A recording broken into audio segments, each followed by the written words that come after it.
right, it's 6:15 new this morning. Hundreds of Afghan natives living right here at Hampton Roads could soon be faced with an impossible decision. Many of them helped the U.S. military during its war in Afghanistan, but still do not have a pathway to citizenship. News 3 reporter Penny Commit goes in depth on how this could impact us all. If you did go back to Afghanistan, what would happen? I can imagine that I will be tortured by Taliban or imprisoned by Taliban. Mumtaz Bahir is an Afghan native and journalist.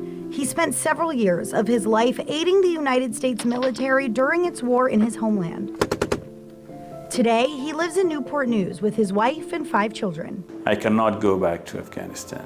Mumtaz is able to speak with us more safely due to his special immigrant visa status, but says hundreds of Afghan evacuees living right here in coastal Virginia may soon be left with an impossible decision. Do they stay and live in the United States undocumented, or do they go back to Afghanistan? And that is a terrifying and very difficult choice for people to have to make. Nicole Medved is an attorney fellow with the William & Mary Law School Immigration Clinic. We are helping people who are survivors of crime, violence, and torture. Following the fall of Kabul in August of 2021, thousands of Afghans, most of which have supported the U.S. military in some capacity, were evacuated from their home country.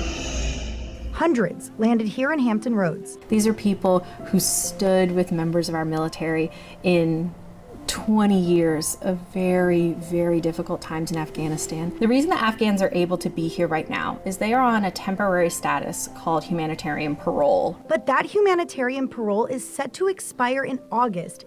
Families can reapply, but the process is grueling and expensive, and there's no guarantee they'll get approved. I know most of them are not able to pay for a lawyer. And it also doesn't provide any pathway to permanent residency. But there is a bill sitting in Congress right now that does.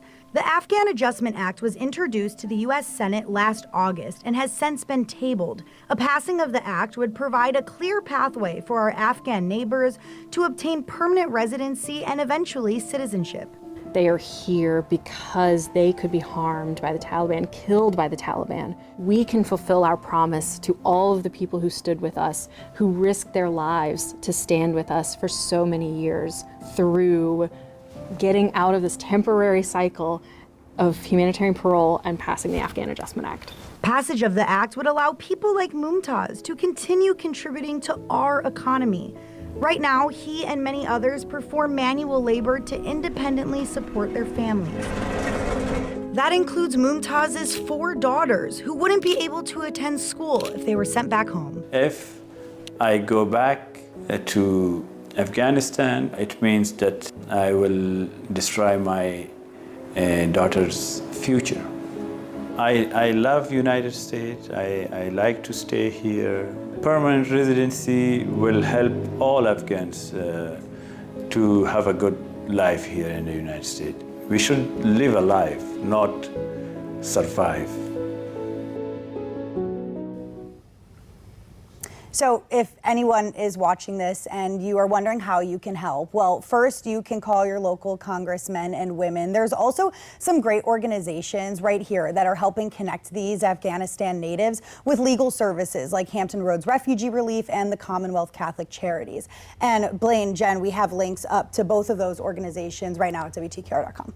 What stuck with me is that last thing he mentioned, I want to live here, I want to make a life, I don't want to just survive. Yeah, Mumtaz is such an incredible person. You know, he was a journalist back in Afghanistan, and now he's working doing manual labor. I mean, just barely making ends meet so he can support his family, including his daughters, who, if he were to go back to Afghanistan, wouldn't be able to get an education. That's right. Wouldn't be able to live the full prosperous life that he's trying to provide for them here. So it's really important. All right, we hope your story could shine a light on that and get some renewed work towards making that happen. Penny, thank you so much.